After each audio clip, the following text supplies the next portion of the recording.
Graça e paz, irmãos. Vamos abrir nossas Bíblias.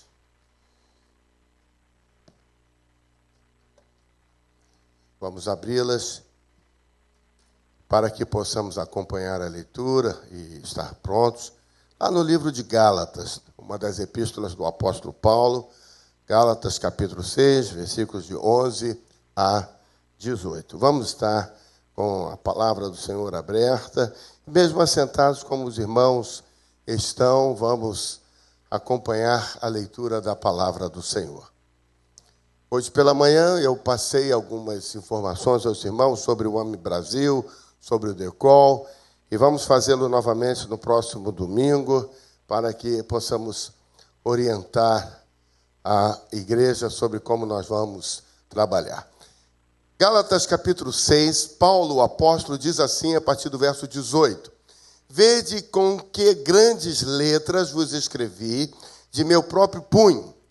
Todos os que querem ostentar-se na carne, esses vos constrange a vos circuncidardes, somente para não serem perseguidos por causa da cruz de Cristo.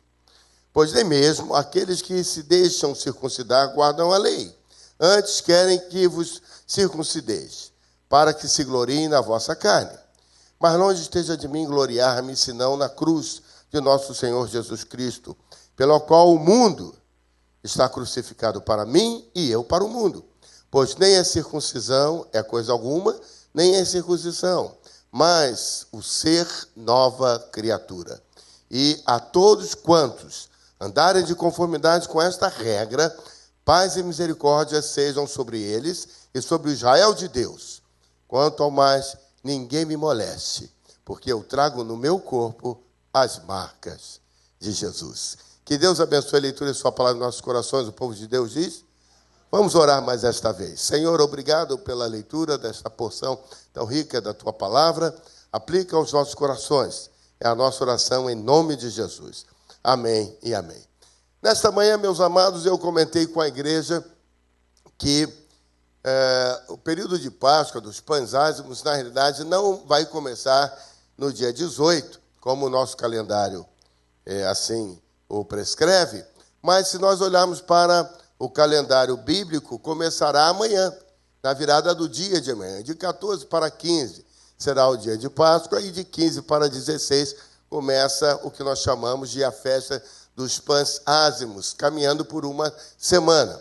Mas o calendário que nós utilizamos é um calendário que, de forma bem regular, é um calendário secular que combina as datas do carnaval com a data do calendário religioso que nós devemos seguir, devemos comentar. E nesta manhã eu falava sobre a morte e a ressurreição de Jesus, e eu fico sempre pensando, eu não sei se a Larissa já conseguiu para mim, queria mostrar para os irmãos, este é o túmulo de Jesus.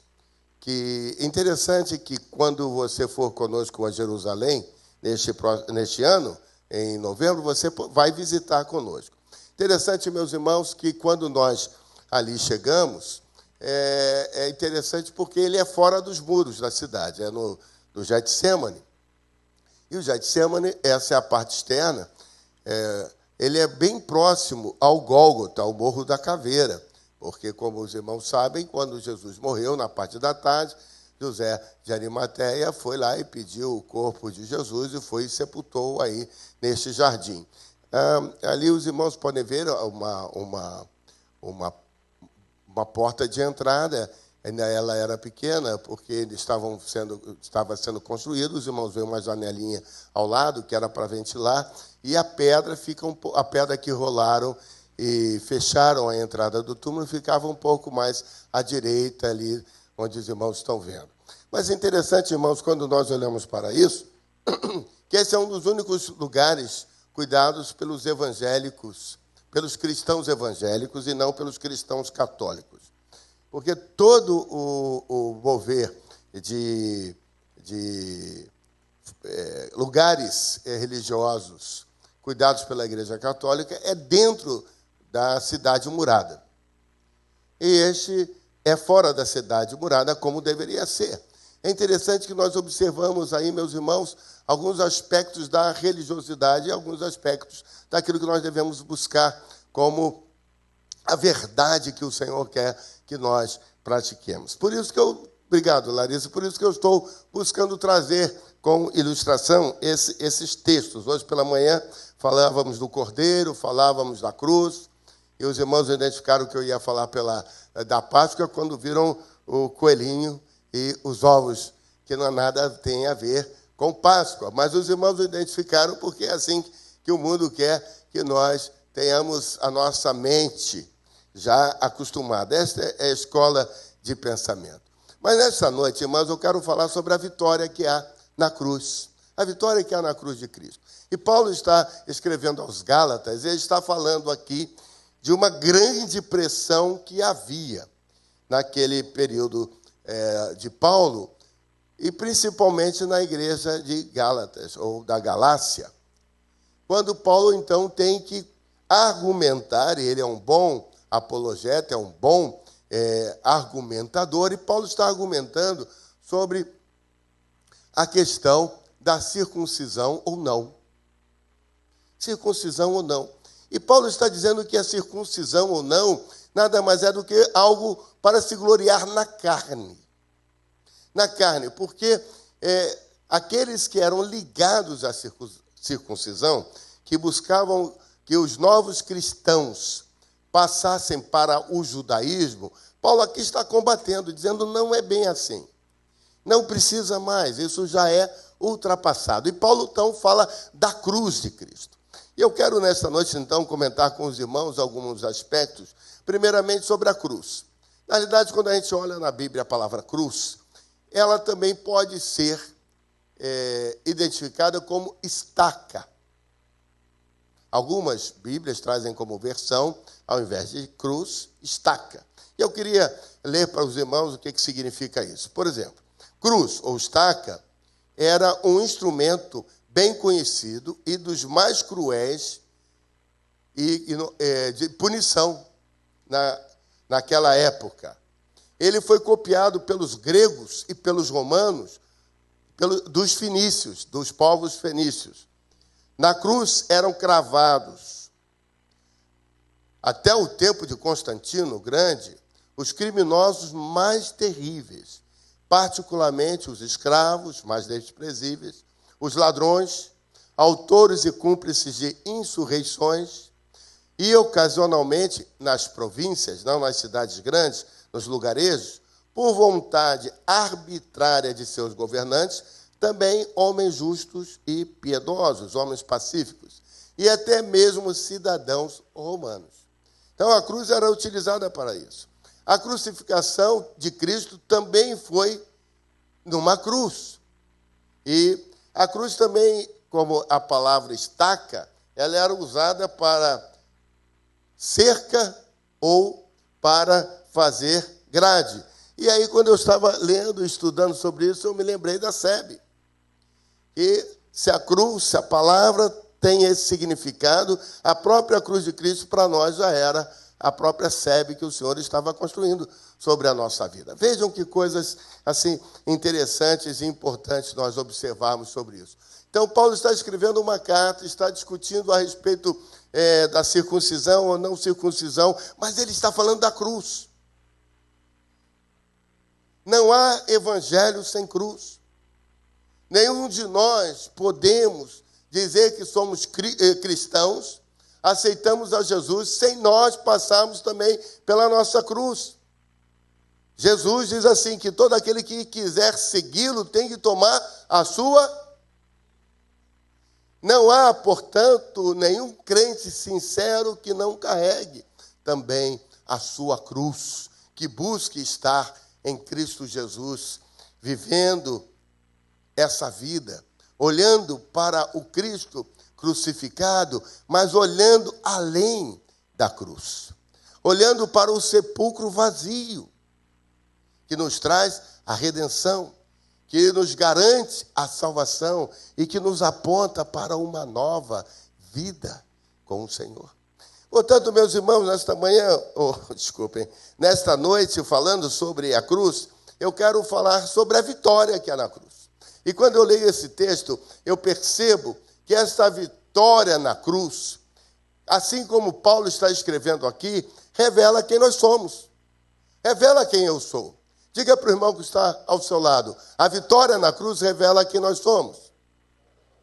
Deixe-me olhar para a sua cara e ver bem quem você é. Sabe, meus amados, quando nós vemos, Paulo está dizendo assim, eu trago as marcas de Cristo. A cruz me mostra quem eu sou, a cruz me revela, a cruz me deixa ver. É quase como que um espelho. Então, se é quase como que um espelho, ela nos mostra algumas coisas. Primeiro, que é a coisa que ela nos mostra que nós somos, eu vou usar uma palavra dura, miseráveis pecadores. Nos mostra que nós somos pessoas que não temos em nós mesmos valor algum. Nós podemos nos achar inteligentes, sábios, bonitos, bons, pessoas amigas, afáveis, mas diante de Deus, diz o texto bíblico, que não há nenhum justo, nenhum sequer. Engraçado, meus irmãos, ou interessante dizer que o pecado nos iguala a todos. O pecado nos iguala. Diante do Senhor, como pecadores, todos somos passíveis da morte. Romanos, no capítulo 6, verso 23, diz que o salário do pecado é a morte. Portanto, o pecado nos iguala, seja o governante mais alto de uma nação, seja a pessoa mais pobre, seja o mendigo da rua, seja o fazendeiro que está lá no campo, seja o homem que está lá na Antártica. O pecado nos iguala diante do Senhor. Mostra que sem Deus nós não somos. Nós somos miseráveis pecadores. E o termo miserável aqui, irmão, significa de miséria no sentido do sem valor. Sem valor. A cruz nos mostra isso. A poesia, o irmão Silas costumava dizer entre nós, termina dizendo, e a minha mãe também nos dizia, assim, aquela cruz não era dele, aquela cruz era minha. Mas, na realidade, a cruz que Cristo carregou, nós não poderíamos carregar, porque nós não poderíamos tomar o lugar que somente Ele era digno de tomar. Portanto, irmãos, a cruz nos mostra como nós somos miseráveis, pecadores, sem Deus, sem salvação. A cruz também nos mostra que nós somos indignos da salvação. Indignos. A palavra indigno significa que não somos dignos. Alguém é digno significa dizer que essa pessoa está competente para, ela tem acesso a algo. Mas o indigno não tem. Nada que possamos fazer, irmãos, nos torna aptos à salvação, a não ser quando nós, arrependidos, aceitamos a Jesus Cristo como nosso Senhor e nosso Salvador. Portanto, a cruz nos mostra que nós somos indignos. Nem aquela cruz nós seríamos capazes de suportá-la. Nada que façamos, por mais que estejamos tentando fazer, nós não conseguimos. Por isso que há tantas religiões, hoje em dia, e que pregam as boas ações, os atos de bondade, achando que o homem pode conseguir auferir, alcançar algo de bom para se mostrar diante de Deus e dizer, eu fiz isso. Mas o salmista diz que o ímpio é como a moinha que o vento espalha. Os seus atos não são atos de justiça, eles podem ser espalhados com o sopro da boca do Senhor. Portanto, irmãos, nós nos tornamos assim pessoas indignas diante de Deus. A cruz nos revela quem nós somos quando ela aponta para a nossa religiosidade. Religiosidade esta vazia e cruel. Paulo está discutindo aqui a respeito da religiosidade que os judeus tinham sobre a circuncisão ou não circuncisão. Paulo está dizendo que isso daí é nada. Não nos leva a nada. O O pastor Marcelo, na introdução do ofertório, estava dizendo, Malaquias, do capítulo 3, verso 10, falando a respeito do dizimar, do ofertar, da sementeira que vai prosperar. Mas ele estava falando isso não para você dar como um ato religioso, mas você fazer isso como um ato de fé, de confiança. Porque, irmãos, há uma diferença muito grande. Você pode trazer 1.000, 10.000, 40.000, 100.000 reais, o que for, a sua oferta é enorme. Se aquilo for um ato de religiosidade, aquilo é vazio de sentido. Mas se você fizer como aquela viúva pobre, trouxer as suas 2 únicas moedas, que aos olhos do homem não é nada, ou não representam nada, aos olhos de Deus, isto tem um significado tão grande, porque ele não está sendo religioso, está sendo uma pessoa temente ao Senhor. O Senhor chega a dizer para nós, por meio do profeta Isaías, de que servem as vossas luas, de que servem as vossas festividades, de que serve fazer tanta coisa se o coração está tão longe.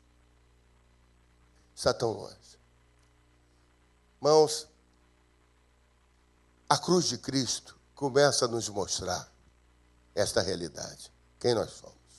Mas ela nos traz essa vitória porque ela nos revela quem nós somos. E ao nos revelar, isso é bom. Porque nós podemos também tomar uma posição. E é isso, ela nos garante a reconciliação com Deus por meio de Jesus Cristo. A cruz que Cristo padeceu, e diz Isaías no capítulo 53, que como uma ovelha muda diante dos seus tosqueadores, ele não reclamou, ele foi cumprindo o seu papel até a sua morte, morte de cruz. Isto, e por meio desta morte, ela nos garante a reconciliação. Paulo escrevendo aqui, ele diz assim, pois nem a circuncisão, nem a incircuncisão são coisa alguma. Ele está dizendo isso daí, não adianta nada. Mas o que adianta é que eu sou uma nova criatura. Somos uma nova criatura em Cristo Jesus. É isso que nos garante a reconciliação. Porque em Cristo Jesus nós somos feitos filhos por adoção. Irmãos, eu gosto demais quando eu leio o Evangelho de João no capítulo 1. Vamos lá, no princípio era o verbo estava com Deus, o verbo era Deus. Sem ele, nada do que foi feito se faria. E aí veio, a luz veio para os homens, mas os homens amaram mais as trevas do que a sua maravilhosa luz. E aí no verso 2 diz assim, mas a todos quantos o receberam, deu-lhes o poder de se tornarem filhos de Deus, a saber, os que creem no seu nome. É um poder, a palavra no grego é dunamis. Há uma autoridade tremenda da parte de Cristo, que quando nós o aceitamos, nós temos o nosso nome escrito. Escrito. É uma coisa assim tremenda, sobrenatural. Quando o Senhor foi visitar Marta e Maria, Lázaro estava sepultado há 4 dias. E a sua irmã de Lázaro, chega para Jesus e diz assim, Senhor, se tu estivesses aqui, meu irmão não teria morrido. Meus irmãos, olha que frase lapidar que Jesus diz. Ele diz assim, se tu queres, verás a glória de Deus. Eu sou a ressurreição e a vida. E todo aquele que crê em mim, ainda que esteja morto, viverá. Tremenda essa expressão de Jesus. Mas vejam, irmãos, olha o que Jesus diz. Todo aquele que crê em mim, ainda que esteja morto, como é que uma pessoa que está morta pode crer? Está morta? Vai crer em quê? Está morta? Vai crer como se já está morta? Você já percebeu isso? Evidentemente que Jesus não estava falando do Lázaro que estava na sepultura. Jesus estava falando de uma geração. Jesus estava falando de uma criação. Jesus estava falando que nós estávamos mortos em nossos pecados e delitos. Era uma condição espiritual diante de Deus. Na realidade, o que o Senhor Jesus estava nos ensinando é que há um decreto de Deus. Um decreto de vida e um decreto de morte. Quando Satanás, o diabo e seus seguidores, lá no céu, se rebelaram contra o Senhor, pesou sobre eles um decreto de morte. Um decreto de morte. E eles foram banidos da presença de Deus. Quando o homem e a mulher, lá no jardim, pecaram contra o Senhor, sobre eles veio o mesmo decreto que fora dado a Satanás e seus seguidores. Portanto, a geração seguinte nasceu debaixo desse decreto. O salmista diz: em pecado me concebeu minha mãe, debaixo deste decreto de morte. Quando Jesus vem a nós, ele diz: aquele que estiver morto, debaixo desse decreto. Quando ele crê em mim, ele passa deste decreto para a vida. Ele sai debaixo do decreto de morte para o decreto de vida.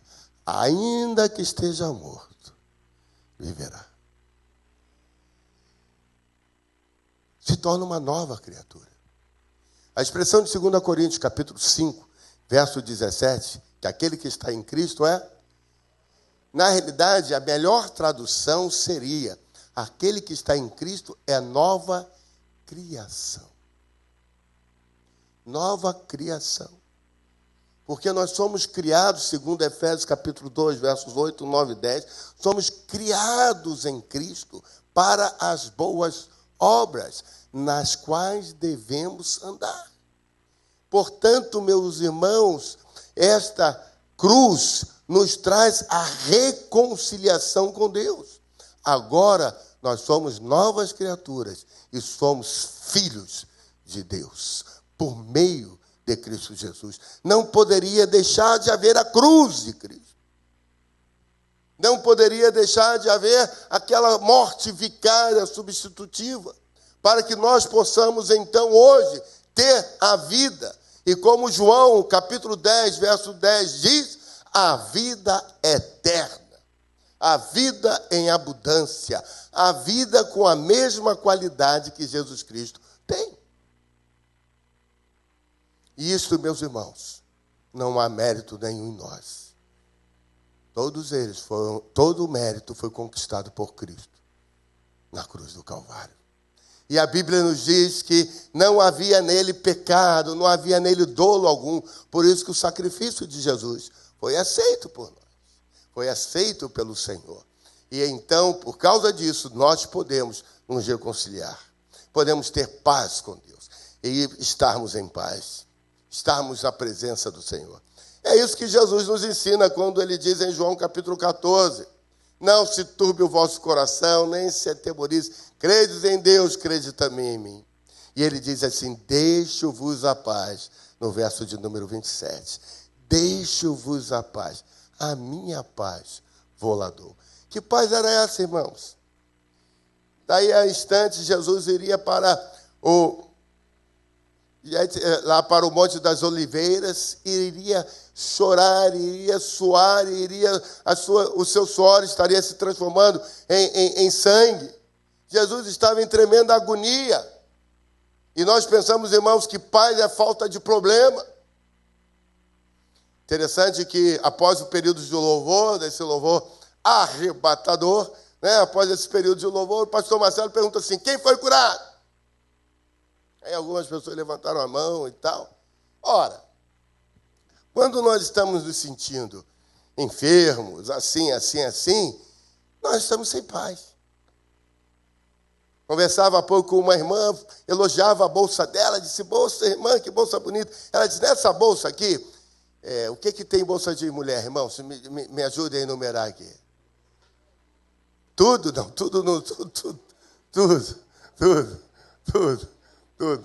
Bem, tem tudo, e na bolsa daquela irmã que tem tudo, tem mais uma coisinha.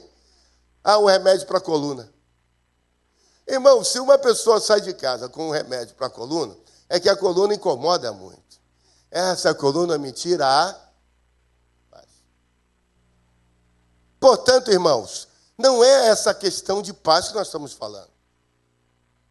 Eu acho que quando chega numa certa idade, que não é o meu caso, é o caso de alguns dos irmãos aqui, tudo começa a doer.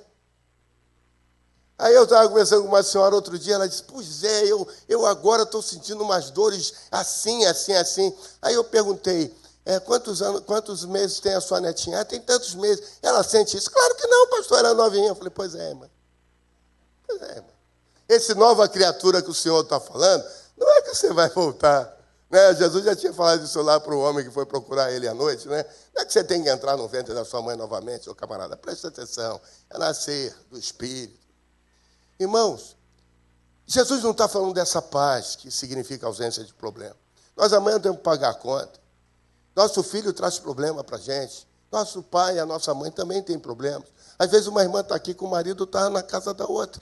Às vezes o marido está aqui, a mulher está dando problema para ele. Às vezes você chega no seu trabalho amanhã, você tem um tremendo de uma dificuldade para resolver. A sua empresa está com dificuldade. O seu produto não está sendo colocado no mercado. A prova que você vai fazer, talvez você não esteja muito bem preparado. Você está enfrentando dificuldades, você está enfrentando problemas. E você diz, eu perdi a paz. Mas o que nós estamos falando é a paz da realização das coisas. Mas Jesus não estava falando disso. Jesus estava falando da nossa paz com Deus. Da nossa paz com Deus. A paz com Deus é que nos dá essa certeza. A paz com Deus é que nos dá essa certeza. Certeza de que eu estou quites com o Senhor. Qualquer momento que o Senhor me chamar, eu posso ir na presença dEle. É isso que é impressionante. Qualquer momento. É muito interessante que quando nós somos crianças, estamos na escola, alguém diz assim, estão te chamando lá na coordenação. O que a criança faz? Ai, meu Deus, o que eu fiz? Às vezes você está lá no seu trabalho, alguém vai lá, te chama e diz assim, fulano, vai lá, o chefe quer falar com você. Quem está assim não está com paz, né? Porque sabe que está devendo alguma coisa. Mas quando nós temos a paz de Cristo dentro de nós, porque agora nós somos nova criatura, Deus pode nos chamar. Nós estamos em paz com Ele. Se alguém disser assim para você, fulano, vem cá que o Senhor quer falar contigo. Se você puser a mão na cabeça e dizer, Senhor me descobriu, meu irmão, acerta a tua viola, porque um dia o Senhor vai te chamar. A cruz de Cristo. A cruz de Cristo garante que nós temos a reconciliação com Deus. Diz para o meu irmão que está ao seu lado, a cruz de Cristo nos garante a reconciliação com o Senhor.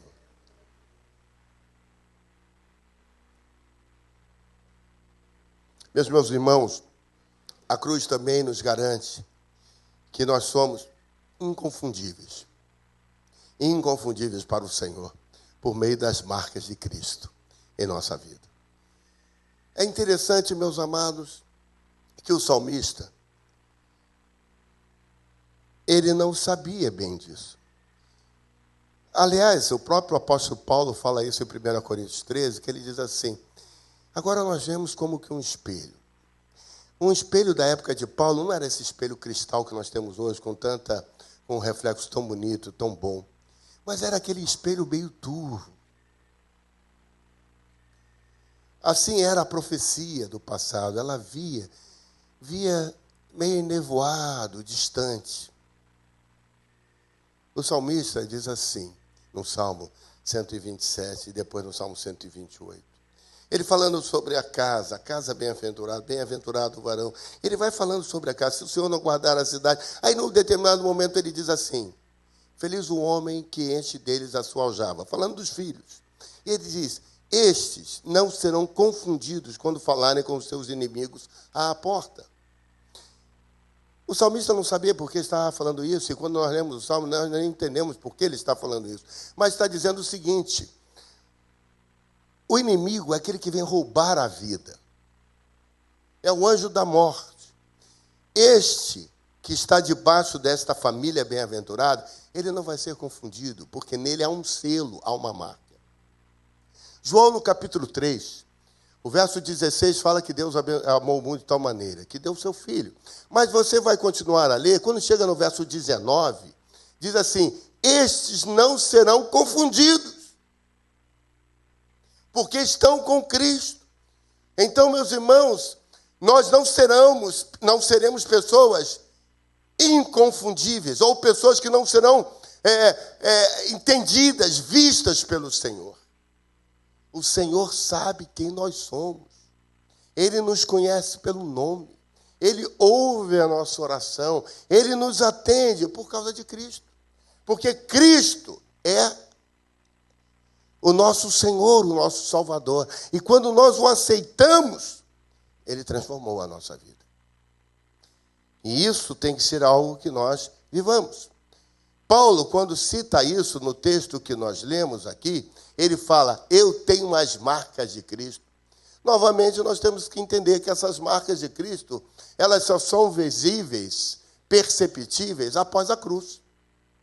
Antes da cruz, Jesus não tinha marca de cruz.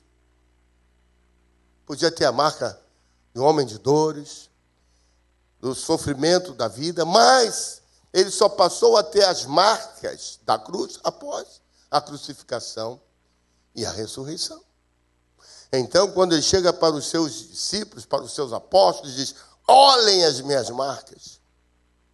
Paulo diz, eu tenho as marcas de Cristo. Não que ele tivesse as mesmas marcas na mão, no braço, nos pés, a marca da coroa de espinho. Não! O que Paulo estava querendo dizer é o seguinte, aquelas marcas fizeram marcas em mim. E por isso, a minha vida hoje é outra.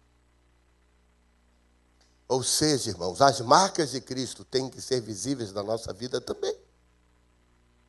Como pessoas que somos e buscamos ser iguais ao nosso irmão mais velho, que é Jesus. Então, meus amados, no que devemos buscar ter essas marcas que nos caracterizariam como fiéis cumpridores das verdades do Evangelho? Para concluir a nossa mensagem, algumas coisas. Primeiro, vida de santidade e comunhão com o Senhor. O irmão já tem me ouvido falar muitas vezes aqui, vida de santidade e comunhão. É verdade, irmãos. Nós precisamos ter uma vida de santidade e uma vida de comunhão com o Senhor. Vida de santidade e vida de comunhão. Vida de santidade e vida de comunhão. As coisas não se separam. Ninguém pode ter uma vida de santidade se não tiver uma vida de comunhão com o Senhor. Ter intimidade com o Espírito Santo de Deus. Buscar estar na presença do Senhor. Vida de santidade, irmãos, significa olhar para a cruz. Ali estão crucificados os nossos erros. Ali está representada a nossa vida. Colossenses, capítulo 3. Paulo diz, se já estás crucificado com Cristo, pensai nas coisas que são de cima. Ali na cruz, portanto, estão as nossas obras da carne. Aquilo que você gostava de fazer no passado, mas agora está lá, crucificado na cruz. Crucificado na cruz. Crucificado na cruz. Isso é importante, irmãos, nós começarmos a pensar. Está lá na cruz. Será que você pode dizer que está lá na cruz tudo aquilo que não é obra do Espírito Santo na sua vida? Você realmente deixou lá na cruz? Está lá? A sua carnalidade. Paulo fala que o que nos caracteriza é essa vida de santidade e de comunhão. Não é o ser circuncidado ou não circuncidado. Irmãos, temos estudado na Escola Bíblica Dominical sobre os 10 mandamentos. Hoje foi referente a adultério. Domingo passado foi sobre matar, não foi isso? Não matarás. E assim por diante vai. Por que se estuda isso na Escola Bíblica Dominical? Precisamos mortificar as obras da carne. Se estuda sobre adultério, é porque algumas pessoas ainda são adúlteras. Mas, pastor, você não disse que quando aceitamos a Jesus, nós somos novas criaturas? De fato, somos. Mas precisamos deixar as obras da carne. Isso é um fato na nossa vida. Você deve olhar quais são as obras da carne que você deve deixar. pessoa se converte, vem do mundão, vem lá do pagode. Uma vez, lá na classe, lá do... Vocês irmãos gostaram? Eu acho que gostaram por causa da barriga, que balançou para um lado e para o outro, não é verdade? Estava lá na classe dos novos convertidos e falando sobre isso, lá com a classe. É bom que a gente conversa mais aberto. Os irmãos da classe dos novos convertidos levantam a mão, perguntam, mas pastor, pode fazer isso, pode fazer aquilo. Estão muito abertos, como toda criança, né? No espírito. A pessoa pergunta para tirar as dúvidas. Aí, naquela época, tinha uma música que era de uma banda que era um rapaz e duas moças que dançavam. Como é que era o nome da banda mesmo?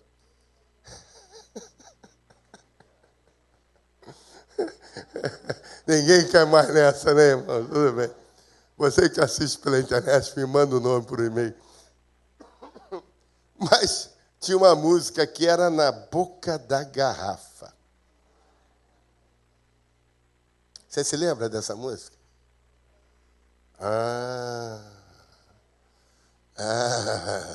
Na boquinha da garrafa. Você se lembra, Tiago? Você não era nem nascido nessa época. Tiago não era nem nascido. Ela é tão antiga, é da época das minhas irmãs, assim, mais ou menos. Sabe? Vocês não podem falsar.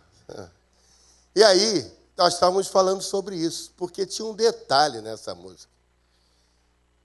Passava uma corda assim, e aí tinha que descer lá embaixo, dançando. E nós estamos na classe falando sobre isso. Aí as pessoas perguntam, pastor, tem algum problema ouvir a música Na Boquinha da Garrafa? Pastor, tem algum problema fazer isso? Tem algum problema fazer aquilo? Aí a gente conversa sobre essas questões, né? É o que Paulo estava conversando, circuncidar, não circuncidar. Pastor, o que tem de mais ouvir Guns N' Roses? O que tem de mais ouvir La Parosa? Como é que é o nome? Lola Parousa, lá no... Como é? Lola Parousa, deve ser esse o nome, né? E lá no Rock em Rio, e lá assistir isso. Pastor, tem algum problema? Meu irmão, se você já passou pela cruz, você não tem que nem perguntar isso. Porque o Espírito que está em nós nada tem a ver com esse mundo. Jesus disse assim, aí se aproxima o príncipe deste mundo, nada dele tem em mim. Se eu ainda tiver dúvida sobre isso, é porque tem alguma coisa em mim. Se eu tiver dúvida, é porque a santidade está passando longe. A comunhão com o Espírito está passando longe. Porque uma criança se entende que a comunhão ainda esteja em crescimento. É o novo convertido, a comunhão está em novo crescimento. A santidade está se transformando. Mas depois de velho... Outro dia passaram um videozinho na internet, eu nem sei quem passou, de uma mulher tentando botar uma calça... como é que era? Tamanho 32, não é isso? A mulher calça... 32, sei lá, ela vestia 36 tentando entrar numa calça 32.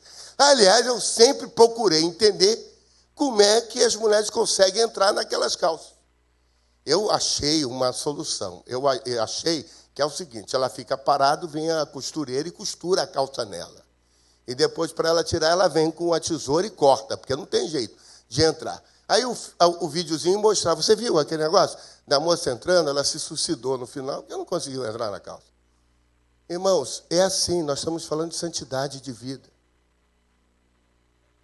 Chega para cá, irmão. Nós estamos falando de santidade de vida. É isso. Nós temos que buscar ter essa santidade na vida. No nosso vestimento. Nossa vestimenta. Será que você está usando aquela saia, aquela calça que você não pode nem respirar? Soltar pum, jamais.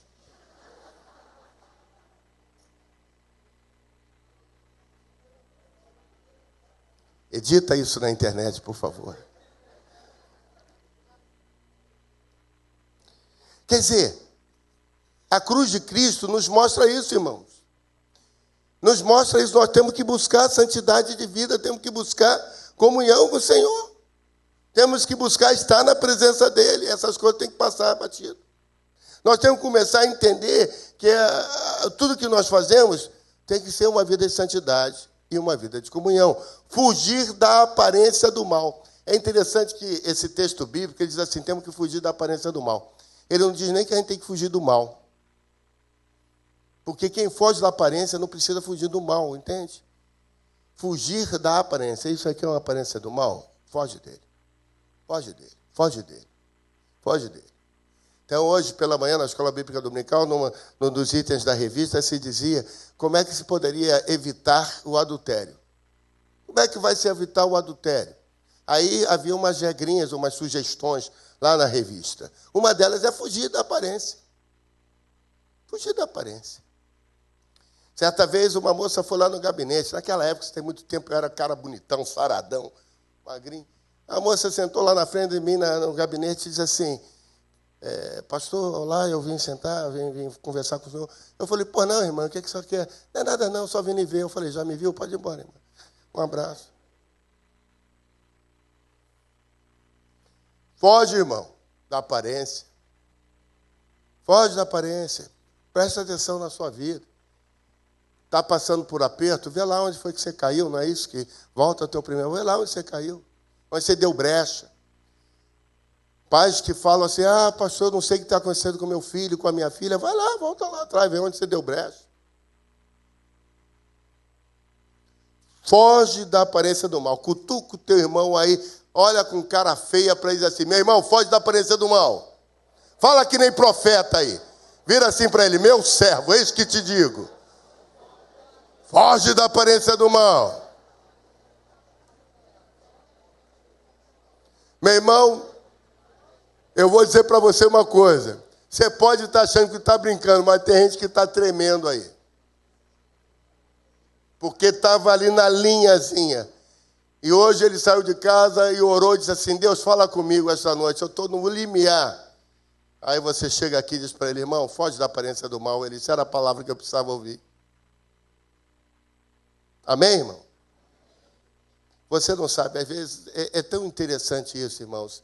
Deus manda o profeta ser maluco. O Elias e o João Batista, eles eram meio malucos, né? Se vestiam lá, comiam roupa, mel, gafanhoto e tal. Mas vai lá ver as profecias que eles mandavam. Então, você está dizendo assim, o pastor está meio engraçadinho, meio maluco. Mas olha só, eu estou falando, de repente, tu está acertando na mosca. Então, já que estamos acertando na mosca, eu vou dizer o seguinte, meu irmão, toma tenência e muda o caminho, enquanto é tempo. Tinha um jovem da igreja, estava parado na madrugada, numa esquina aí, conversando com um amigo, chegou um carro, parou o carro na frente dele, saltaram 2 homens armados, chegaram para ele e disseram, sai daí que não é contigo não, e mataram o que estava do lado dele. Presta atenção, meu irmão, aproveita os sinais de Deus na tua vida. A cruz nos mostra isto, que há necessidade de fugir da aparência do mal. Não é fugir do mal. Se você fugir da aparência dele, você nem vai precisar fugir do mal. Preste atenção no que eu estou te falando e anota para você buscar. A cruz de Cristo, meus irmãos, nos mostra que nós devemos ser trabalhadores pela promoção da paz. Trabalhar pela promoção da paz. Trabalhar em busca da paz. Trabalhar para que a paz seja efetivada na vida daqueles que nos cercam. Quando o Senhor chamou Abraão, ele disse, em ti serão benditas as famílias da terra. Terão paz todos aqueles que buscarem a tua paz. O Senhor nos ensina no Salmo dizendo que nós devemos orar pela paz de Jerusalém. Havendo paz em Jerusalém, haverá paz nos nossos muros. Quando nós oramos pela paz em Jerusalém, a tantos quilômetros de distância lá, haverá paz nos nossos muros. Semana dessa nós estávamos orando aqui pelos irmãos que estavam na força de paz, para que eles trabalhavam em situações de risco. Essa semana isso aconteceu na nossa cidade e nós estamos continuando a orar pela paz, porque havendo paz lá, haverá paz aqui. Nós somos promotores de paz. Você deve ser promotor de paz dentro da sua casa.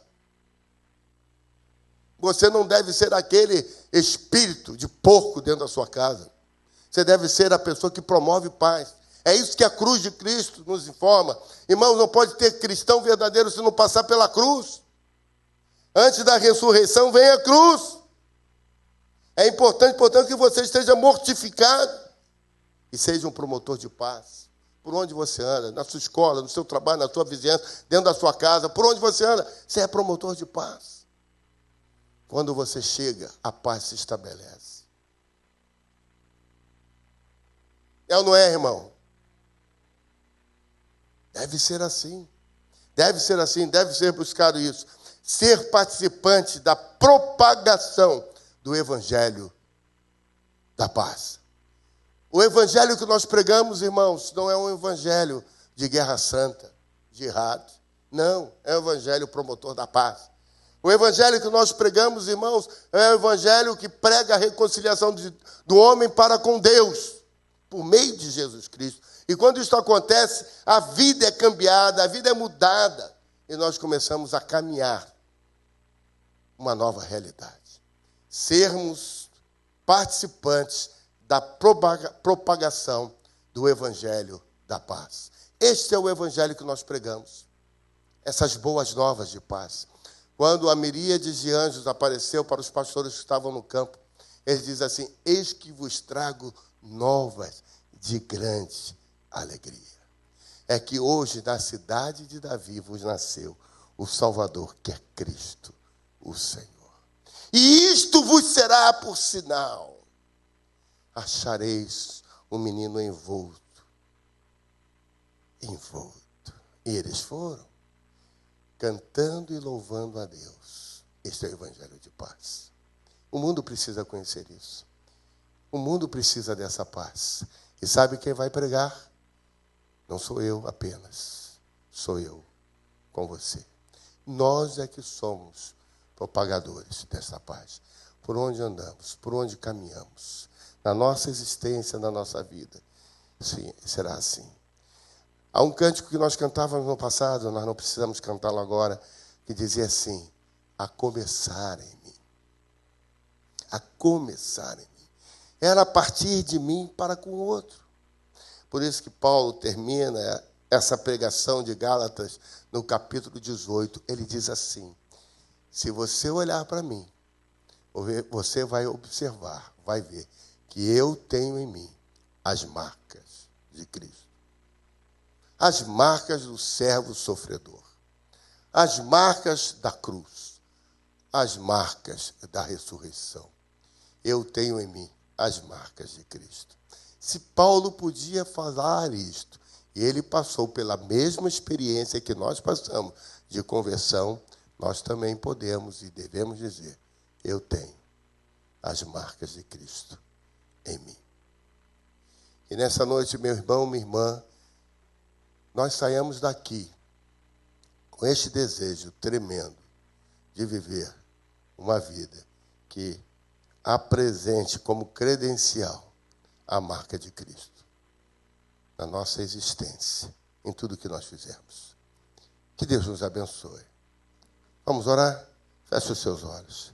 Recline a sua fronte. Esteja na presença do Senhor. Se coloque diante dele.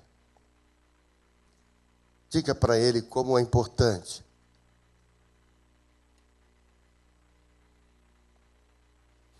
a sua vida na presença do Senhor. As marcas do Senhor. Volte seus olhos para o Senhor. Não se distraia agora. Não olhe para o lado, não procure ver o que o outro está fazendo. Olhe para você. Você tem as marcas de Cristo? Você é promotor da paz?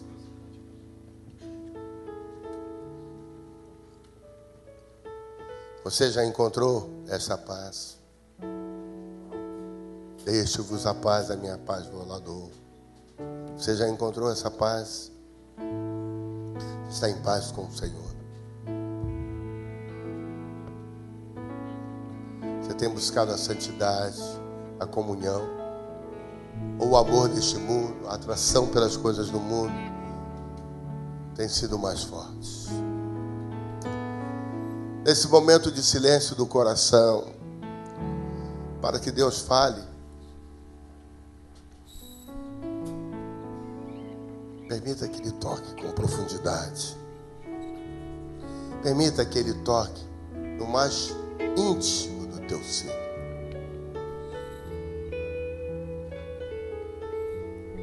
Confesse a Ele. Diga para Ele como as suas mãos estão sujas. Um peso tão profundo no seu coração. Diga para Ele: Senhor,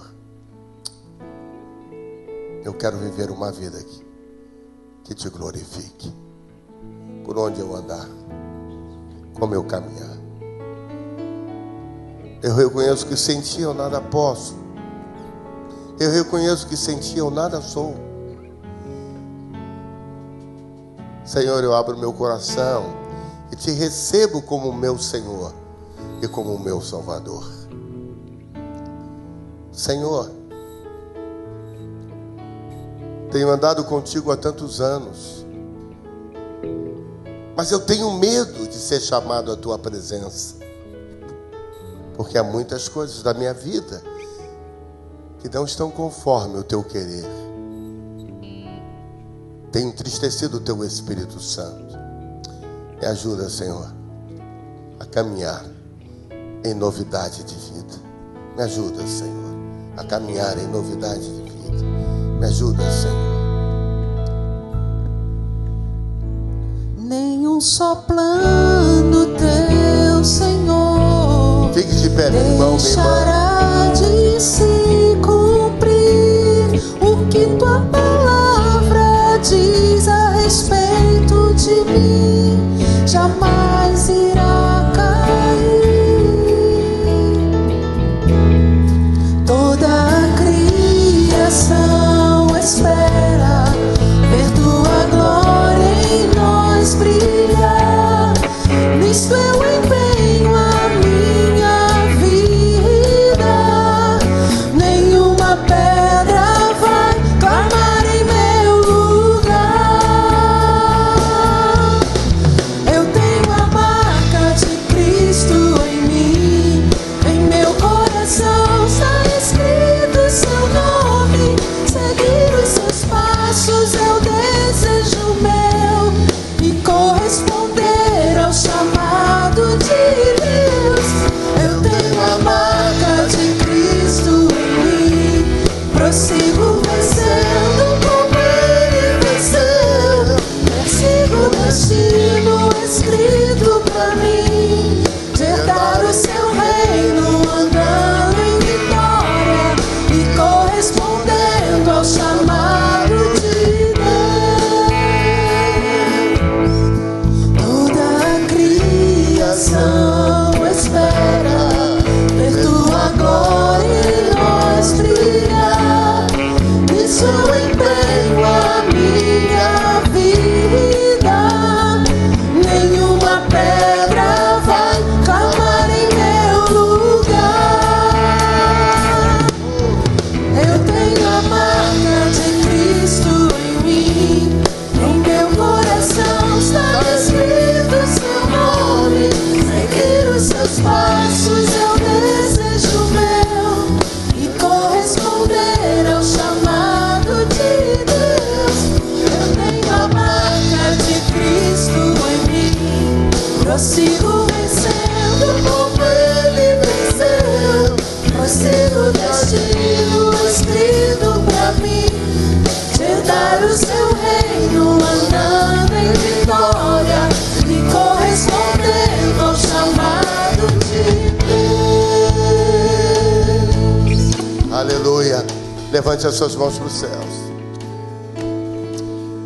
Senhor, meu Deus e meu Pai, nesta noite Tu falaste ao nosso coração sobre a necessidade da cruz. A cruz em que Tu fostes crucificado. E por causa dela, Senhor, nós hoje temos vida. O Senhor nela pagou os nossos pecados de toda a humanidade. E por meio daquele sacrifício, o Senhor nos tornou herdeiros da graça. Promove em nós, Senhor, estas marcas. A marca da humildade, a marca da comunhão, a marca de filho. visita o nosso coração agora. E vê se há em nós alguns que ainda não desenvolveram essas marcas. Toca-nos com brasas vivas do teu altar. Faz-nos chegar mais próximos a ti, para que possamos andar nesta vida, andar em vitória, andar promovendo o reino, andar debaixo da tua graça. Senhor amado, nesta noite, vai curando, vai distribuindo dons, talentos, estratégias, promovendo a paz dentro de casa, entre pais e filhos, trazendo convencimento da necessidade de haver harmonia, porque nós somos promotores da tua harmonia. Senhor, vai nos tornando cada vez mais próximos de ti. Senhor, se alguns de nós aqui estamos vivendo uma vida de pecado, uma vida longe da tua graça, uma vida longe de ti, Senhor, que nesta noite a santidade e a comunhão sejam irmãs, parceiras e companheiras desses nossos amados, para não se distanciarem mais do foco que é Cristo Jesus. E nós te daremos toda a honra e toda a glória. Senhor, nós oramos por aqueles pedidos que estão naquela salva de oração. Tu conheces cada um deles. Tu sabes, Senhor, quantos ali foram inscritos com lágrimas e com choro. Se é assim, Senhor, Tu que és um Deus tão misericordioso, atende a cada um desses pedidos. Traga-nos a Tua graça e a Tua misericórdia. E que Teu amor, Senhor, a graça salvadora de Jesus Cristo, Seu Filho bendito, e a consolação do Teu Espírito sejam sobre nós, promovendo em nossas vidas as Tuas marcas. A marca sobre a Tua igreja, esta que aqui se encontra, e a igreja do Senhor espalhada por este mundo. Seja assim, Senhor, desde agora e para todos sempre. Amém e amém. Graça e paz, irmãos. Deus os abençoe. Eu tenho a marca de Cristo em mim. Em meu coração está escrito seu nome. Seguir os seus passos é o desejo meu, e corresponder ao chamado de Deus. Eu tenho a marca de Cristo em mim. Prossigo vencendo como Ele venceu. Vencendo o destino escrito pra mim. Herdar o seu reino, andando em vitória e correspondendo ao chamado de Deus. Toda a criação espera